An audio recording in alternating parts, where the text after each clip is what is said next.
അപ്പൊ ഖലീഫ എന്ന് പറയുന്ന ചിത്രത്തെ കുറിച്ച് പറയാനാണ്. കംപ്ലീറ്റ്ലി ഒരു പൃഥ്വിരാജ് മാസ് എന്റർടൈനർ മൂവിയാണ്. ഫാമിലിക്കും അതുപോലെ തന്നെ ആക്ഷൻ മൂവീസ് കാണാൻ താല്പര്യപ്പെടുന്നവർക്കും. ആക്ഷൻ എന്ന് പറയുമ്പോൾ ഒരുപാട് ആക്ഷൻ ഇല്ല, ഉള്ള ആക്ഷൻ കിടലിനായിട്ട് എടുത്തിട്ടുണ്ട്. അത്യാവശ്യം നല്ല രസമായിട്ട് ചെയ്തിരിക്കുന്ന ഒരു സിനിമയാണ്. പ്രഡിക്റ്റബിൾ സ്റ്റോറിയാണ്. അപ്പം സ്ക്രിപ്റ്റ് വൈസ് നോക്കുകയാണെങ്കിൽ തിരക്കഥ കുഴപ്പമില്ല. തിരക്കഥയേക്കാൾ കൂടുതൽ ജിനു വി എബ്രഹാമിന്റെ തിരക്കഥയേക്കാൾ കൂടുതൽ വൈശാഖ് എന്ന് പറയുന്ന സംവിധായകന്റെ മേക്കിംഗ് ആണ് ഈ സിനിമയെ അത്രയ്ക്ക് സ്റ്റൈലിഷ് ആക്കിയിരിക്കുന്നത്. പിന്നെ പൃഥ്വിരാജ് എന്ന് പറയുന്ന നടൻ ഈ സിനിമയ്ക്ക് വേണ്ടി എടുത്തിരിക്കുന്ന എഫേർട്ട് എന്ന് പറയുന്നത് അദ്ദേഹത്തിന്റെ ലുക്കിലും ആ ഒരു സ്റ്റൈലിലും, പിന്നെ പ്രത്യേകിച്ച് നമ്മളിൽ കാണുമ്പോൾ ആ ശരീരത്തിൽ ഉണ്ടായ മാറ്റങ്ങൾ, അദ്ദേഹം ആ സിനിമയ്ക്ക് വേണ്ടിയിട്ട് ചെയ്തിരിക്കുന്ന ആ ട്രാൻസ്ഫോർമേഷനൊക്കെ ഭയങ്കര അടിപൊളിയാണ്. പിന്നെ സിനിമയിലെ ഓരോ കഥാപാത്രങ്ങളും പൃഥ്വിരാജിനെ പോലെ തന്നെ നമ്മുടെ ഇന്ദ്രൻസ് ഉണ്ട്. അപ്പം ഇന്ദ്രൻസിന്റെ ഒക്കെ ക്യാരക്ടറിനെ അടിപൊളിയായിട്ടാണ് വന്നിരിക്കുന്നതെന്ന് അറിയാമോ? പിന്നെ നമ്മുടെ കത്തി സിനിമയിലെ വില്ലൻ ഉണ്ട്, അദ്ദേഹത്തിന്റെ പേരെനിക്കറിയില്ല, നന്നായിട്ട് വന്നിട്ടുണ്ട്. അതുപോലെ തന്നെ ഇതിലെ സിനിമാറ്റോഗ്രാഫി ചെയ്തിരിക്കുന്നത് ജോമോൻ ജോൺ ആണ്. ജോമോൻ ജോൺ എന്ന് പറയുന്ന സിനിമാറ്റോഗ്രാഫറെ കുറിച്ച് ഒത്തിരി അധികം പറയേണ്ട കാര്യം ഇല്ല എന്നെനിക്ക് തോന്നുന്നു. കാരണം അദ്ദേഹത്തിന്റെ വർക്കുകളെല്ലാം അതിഗംഭീരമാണ്. അത്രയ്ക്ക് നല്ല അടിപൊളി ഷോർട്സ് ഒക്കെയാണ്. അത്രയും സ്റ്റൈലിഷ് ആയിട്ട് ഈ സിനിമ എടുത്തിട്ടുണ്ടെങ്കിൽ അതിനകത്ത് ഇദ്ദേഹത്തിന്റെ ഒരു പ്രാധാന്യം പറയാതിരിക്കാൻ മേല. പിന്നെ എഡിറ്റിംഗ് സൈഡിൽ നിന്ന് ചമൻ ചാക്കോയെ കുറിച്ചും കൂടെ പറയണം എന്നുണ്ട്. ചമൻ ചാക്കോ എന്ന് പറയുന്ന ആ ഒരു ചെറുപ്പക്കാരൻ ഓരോ സിനിമകൾ ചെയ്യുമ്പോഴും അതിൻ്റെ അകത്ത് വളരെ നല്ല രീതിയിൽ എത്രയോ പ്രത്യേകതകളുണ്ട്. കാരണം അദ്ദേഹത്തിന്റെ എഡിറ്റിംഗ് നമുക്ക് കാണുമ്പോൾ തന്നെ നമുക്ക് ആദ്യമേ ഇതിനെക്കുറിച്ചൊന്നും വലിയ ധാരണയില്ലായിരുന്നു. പക്ഷേ ഇദ്ദേഹത്തെക്കുറിച്ച് കേൾക്കാനും അറിയാനും തുടങ്ങിക്കഴിഞ്ഞപ്പോൾ മുതൽ ഇദ്ദേഹത്തിന്റെ എഡിറ്റിംഗ് സിനിമയിൽ വരുമ്പോഴത്തേക്ക് എങ്ങനെയുണ്ടെന്നൊക്കെ ഉള്ളത് നമുക്ക് കാണുമ്പോൾ ഒരു പ്രത്യേക ഇതുണ്ട്. ആ ചില ഷോർട്സ് ഒക്കെ മിന്നി മറയുന്നു. അതൊക്കെ അപാര കഴിവ് തന്നെയാണ് കേട്ടോ, പറയാതിരിക്കാൻ പറ്റില്ല. വൈശാഖിനെ കുറിച്ച് പറയുമ്പോൾ തന്നെ ഒരു വലിയ ഫെസ്റ്റിവൽ മൂഡാണ് പുള്ളിയുടെ സിനിമ എന്നൊക്കെ പറയുമ്പോഴത്തേക്കും. ഏത് സിനിമ എടുത്താലും ഭയങ്കര കളർഫുള്ളും അത്യാവശ്യം നല്ല ഫെസ്റ്റിവൽ സ്റ്റൈലിഷ് സെറ്റപ്പിലാണ് ഓരോ എടുത്തു വെച്ചിരിക്കുന്നത്. അപ്പോൾ അങ്ങനെയൊക്കെ വരുമ്പോഴത്തേക്കും നമ്മളെ സംബന്ധിച്ച് ഓരോ വൈശാഖ പടങ്ങൾ കാണുമ്പോഴും അതിൻ്റെതായ ഒരു എന്നാ പറയുന്നത്, നമുക്കൊരു കൊള്ളാം, വൈശാഖ് സിനിമ കാണാൻ വേണ്ടി കയറാനൊരു താല്പര്യം ഉണ്ടാവും. പിന്നെ ഇതിൻ്റെ അകത്ത് ഇന്ദ്രൻസിന്റെ കാര്യം പറഞ്ഞു.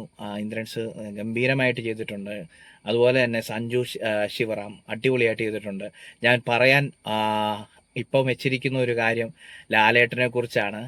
ലാലേട്ടനെ കുറിച്ച് പറയുമ്പോൾ തന്നെ നമുക്ക് ഒരു രോമാഞ്ചം വരും. കാരണം ഒരു സിനിമയിൽ കാമിയോ ആയിട്ട് വരുമ്പോഴത്തേക്കും ആ സിനിമയിൽ ലാലേട്ടൻ ഉണ്ടെന്നുള്ളത് ഏകദേശം എല്ലാവർക്കും അറിയാവുന്ന കാര്യമായതുകൊണ്ട് മാത്രമാണ് ഇത് പറയുന്നത്.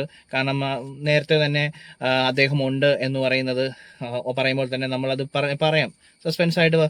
പിന്നെ വേറെ കുറച്ച് സർപ്രൈസുകൾ കൂടെ ഉണ്ട് ഈ സിനിമയിൽ. അത് ഒരിക്കലും ഇപ്പോൾ പറയുന്നില്ല.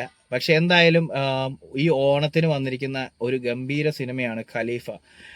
ഖലീഫ എന്ന് പറയുന്ന ചിത്രത്തിന് അടുത്ത ഭാഗങ്ങളുണ്ടോ എന്ന് ചോദിച്ചു കഴിഞ്ഞാൽ അതിനെക്കുറിച്ച് സംസാരങ്ങളുണ്ടെങ്കിലും ശരിക്കും ഈ സിനിമ കാണുമ്പോൾ ഇത് ഇവിടം കൊണ്ട് നിർത്തുന്നതാണ് നല്ലതെന്ന് തോന്നി. വേണമെങ്കിൽ നമ്മൾ അടുത്ത ഒരു ഭാഗത്തേക്ക് മോഹൻലാലിനെ വെച്ച് ഒരു സിനിമ സെറ്റ് ചെയ്യാനുള്ളതൊക്കെ ഉണ്ടെന്നൊക്കെയാണ് പറയുമെങ്കിലും ഇത് മതി. ഇത് നല്ലൊരു സിനിമയാണ്. നമ്മൾ സാധാരണഗതിയിൽ കണ്ട് മറന്നിട്ടുള്ള കഥയൊക്കെ തന്നെയാണ്. ഗോൾഡ് സ്മഗ്ലിങ്ങും അങ്ങനെയുള്ള കാര്യങ്ങളൊക്കെയാണ്. പിന്നെ എന്താ പറയുക, എങ്ങനെയാന്ന് പറഞ്ഞാലും എന്തെങ്കിലുമൊക്കെ പുതുമകളും കാര്യങ്ങളും ഉണ്ടോ എന്ന് ചോദിച്ചു കഴിഞ്ഞാൽ അതൊക്കെ മേക്കിങ്ങിലാണ്. പിന്നെ ഒരു രീതിയിലുള്ള ലാഗോ കാര്യങ്ങളോ ഒന്നുമില്ല. നമ്മളങ്ങ് കണ്ടിരിക്കും, എൻ്റർടൈൻ ചെയ്ത് നമ്മൾ ആ ഒരു സിനിമ കാണുമ്പോൾ അത്രയും ഒരു വലിയ പടം കാണുമ്പം ആ ഒരു ഭംഗിയിൽ നമ്മളങ്ങ് കണ്ടിരിക്കും. അതൊക്കെ നല്ല അടിപൊളിയായിട്ടാണ് കാര്യങ്ങൾ വന്നിരിക്കുന്നത്. പിന്നെ ജെയ്ക്സ് ബിജോയുടെ മ്യൂസിക് നമ്മൾ സിനിമ ഇറങ്ങുന്നതിന് എത്രയോ മുന്നേ തന്നെ കണ്ടിരിക്കുന്നതാണ്. മറ്റേ അമരടി അമരടി ആ ഒരു ട്യൂണ് എത്രയോ നാളുകളായിട്ട് കേൾക്കുന്നതാണ്. അപ്പോൾ ഈ അമരടി അമരടി എപ്പോൾ വരുന്നു നോക്കിയിരുന്ന് അവസാനം എത്തിയിരിക്കുകയാണ്. അത് കൃത്യമായിട്ട് പ്ലേസ് ചെയ്തിട്ടുണ്ട് എല്ലായിടത്തും. ഓരോ ചില സീൻസൊക്കെ എലവേറ്റ് ചെയ്ത് കയറി വരുമ്പോൾ BGMന്റെ ആ ഒരു പ്രാധാന്യം പറയാതിരിക്കാൻ മേല. ജെയ്ക്സ് ബിജോയ് എന്ന് പറയുന്ന വ്യക്തി ചെയ്യുന്ന ഓരോ വർക്കുകളും ഒന്നിനൊന്നിന് മുന്നോട്ടേക്ക് വരികയാണ്. പ്രത്യേകിച്ച് പൃഥ്വിരാജ് ജെയ്ക്സ് ബിജോ കോംബോയിൽ വരുമ്പോഴത്തേക്കും ഒരു സന്തോഷമുണ്ട്. കാരണം രണം എന്ന് പറയുന്ന ആ സിനിമയിലെ ആ ഒരു ഇതിൽ കൂടെയൊക്കെയാണ് ജെയ്ക്സ് ബിജോയ് എന്ന് പറയുന്ന ആ ഒരു മ്യൂസീഷ്യൻ എന്ന് നമുക്ക് പറയാം. അത്രയും നല്ല രീതിയിൽ അദ്ദേഹത്തിൻ്റെ ഒരു പ്രസൻസ് ഇപ്പോൾ സിനിമകളിലെല്ലാം കയറി വരുന്നുണ്ട്. നല്ലൊരു എന്താ പറയുക, ആക്ഷനൊക്കെ ചെയ്തിരിക്കുന്നതൊക്കെ നല്ല വൃത്തിക്കാണ് ചെയ്തിരിക്കുന്നത്. കാരണം ഒത്തിരി ആക്ഷൻ ഒന്നും ഇല്ല, എന്നാൽ ഉള്ളത് നല്ല പവർ ഫീൽ ചെയ്യും. അതാണ് അതിൻ്റെ അകത്ത് ഒരു കാര്യം. പൃഥ്വിരാജ് എടുത്തിരിക്കുന്ന ഓരോ എഫേർട്ടും കാരണം പറയാതിരിക്കാൻ മേല. ഞാൻ ഇതിന് തൊട്ട് മുന്നേ ഇറങ്ങി ഇദ്ദേഹത്തിന്റെ ഐനോബഡി എന്ന് പറയുന്ന സിനിമ കണ്ട ഒരു വ്യക്തിയാണ്. അതിനെക്കുറിച്ച് ഞാൻ സംസാരിക്കുകയും കൂടെ ചെയ്തതാണ്. ഐനോബഡി എന്ന് പറയുന്ന ആ സിനിമയിൽ അദ്ദേഹം നല്ല പേസിൽ പൊക്കോണ്ടിരുന്നതാണ്. സിനിമ മൊത്തത്തിൽ പരാജയമാണ് എന്നൊക്കെ കേൾക്കുന്നു. പക്ഷെ എന്നെ സംബന്ധിച്ച് ആ സിനിമ അടിപൊളി പടമായിരുന്നു. പൃഥ്വിരാജ് നല്ല പേസിൽ പൊക്കോണ്ടിരുന്ന ഒരു സിനിമയാണ്. അവസാനത്തേക്ക് കുറച്ച് വേറെ രാഷ്ട്രീയ കാര്യങ്ങളൊക്കെ കയറി വന്നപ്പോൾ എവിടെയോ ആളുകൾക്ക് അത് ദഹിച്ചില്ല എന്നാണ് എനിക്ക് മനസ്സിലാക്കാൻ കഴിയുന്നത്. കാരണം ഞാനത് വളരെ പോസിറ്റീവായിട്ട് കണ്ടുപോയ ഒരു സിനിമയാണ്. അപ്പോൾ എന്തായാലും ആ സിനിമയെ അതിനെക്കുറിച്ചല്ല പറയേണ്ടത്, ഞാൻ പറഞ്ഞു പോയി എന്നേ ഉള്ളൂ. അവിടെയും ആക്ഷൻ ഉണ്ടായിരുന്നു, ഇവിടെയും ആക്ഷൻ ഉണ്ട്. ഇവിടെ ഉള്ള ആക്ഷൻ കൃത്യമായിട്ട് ഖലീഫയിൽ നല്ല രീതിയിൽ പ്ലേസ് ചെയ്തിട്ടുണ്ട്.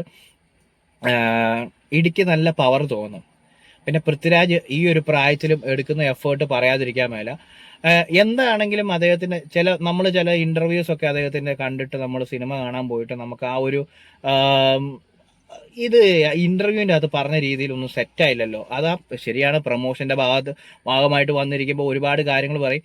അങ്ങനെ സംസാരിച്ച് വരുന്ന സമയങ്ങളിൽ പലപ്പോഴും പറയുന്നൊരു കാര്യമാണ്, പൃഥ്വിരാജ് ഭയങ്കര തള്ളുന്നത്, അദ്ദേഹത്തിന്റെ ഭാഗത്ത് നിന്ന് ഒത്തിരി തള്ളു വരുന്നുണ്ട് എന്നുള്ള രീതിയിൽ. പക്ഷേ ഒരു സിനിമയുടെ പ്രൊമോഷന്റെ ഭാഗമായിട്ട് അദ്ദേഹം ചെയ്ത വർക്കിനെ കുറിച്ച് അദ്ദേഹത്തിന് പറയാതിരിക്കാൻ പറ്റില്ല. അപ്പം അദ്ദേഹം അത് പറയുന്നതാണ്. പക്ഷേ എന്താ പറയുന്ന, ഒരു പ്രോഡക്റ്റ് റെഡിയാക്കി അത് ആ പ്രോഡക്റ്റ് റിലീസായി കഴിയുമ്പോഴായിരിക്കും ചിലപ്പോൾ അതിന് ചില ചേർച്ചക്കുറവുകൾ അവിടെ ഇവിടെ എരിവും പുളിയും കയറാത്ത രീതിയിലൊക്കെ വരുന്ന സാഹചര്യങ്ങളുണ്ടാകുന്നത്. പക്ഷെ അതെല്ലാം മാറ്റി നല്ലൊരു ഓണത്തിന് നല്ലൊരു എന്റർടൈനറാണ് വന്നിരിക്കുന്നത്.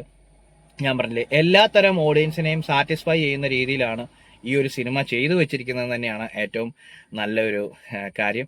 എന്തായാലും വൈശാഖിൻ്റെ ഈ ഒരു എഫേർട്ട് നല്ല രസമാണ്. കാരണം പുള്ളി തന്നെ പറഞ്ഞിട്ടുണ്ട്, പുള്ളിക്ക് ഒരു ആക്ഷൻ ഇങ്ങനെ വളരെ ആക്ഷൻ മൂഡ്, നല്ല ജോണറി എന്റർടൈനർ ആയിട്ടുള്ള സിനിമകൾ ചെയ്യാനാണ് താല്പര്യം എന്നുള്ളത്. അദ്ദേഹത്തിൻ്റെ ആ ഒരു എന്താ പറയുന്നത്, ആ സിനിമയോടൊക്കെയുള്ള ഒരു ഇഷ്ടം നമുക്ക് ഈ സിനിമ കാണുമ്പോൾ നമുക്ക് തോന്നും. ഓരോ സിനിമയ്ക്കും വളരെ വ്യത്യസ്തമായ രീതിയിൽ മേക്കിംഗ് എത്രയും നന്നായിട്ട് സ്റ്റൈലിഷ് ആക്കാൻ പറ്റുമോ അത്രയും നല്ല രീതിയിൽ സ്റ്റൈലിഷ് ആക്കി കൊണ്ടുവരാൻ ശ്രമിക്കുന്ന ഒരു സംവിധായകനാണ് നമ്മുടെ വൈശാഖ്. അദ്ദേഹത്തിൻ്റെ എത്രയോ സിനിമകൾ കണ്ടിരിക്കുന്നു.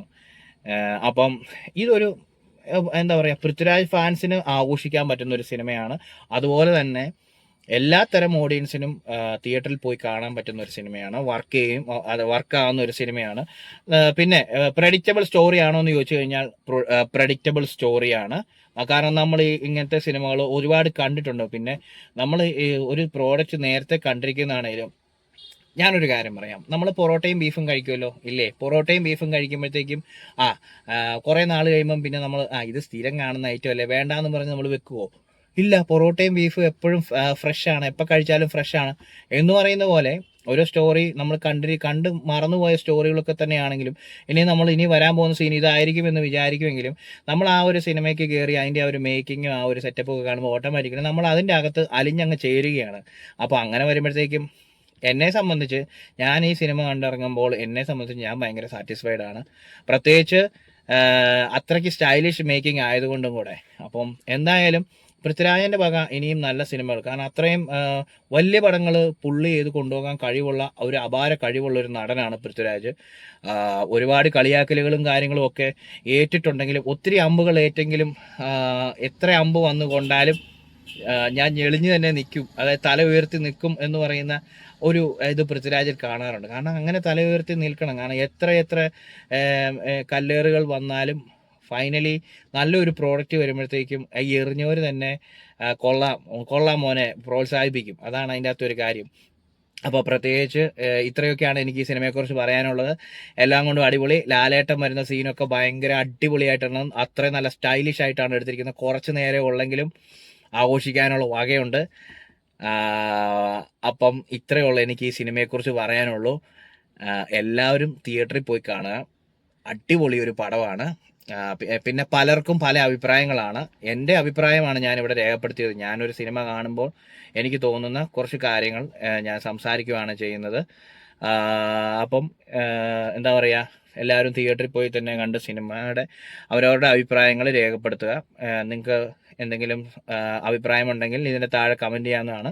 അതുപോലെ ഒരു കാര്യം, ചാനൽ സബ്സ്ക്രൈബ് ചെയ്യാത്തവരുണ്ടെങ്കിൽ ഒന്ന് സബ്സ്ക്രൈബ് ചെയ്ത് ഈ വീഡിയോ ഒന്ന് ഹൈപ്പ് ചെയ്തും സപ്പോർട്ട് ചെയ്യണമെന്ന് താഴ്മയായിട്ട് പറയുന്നു.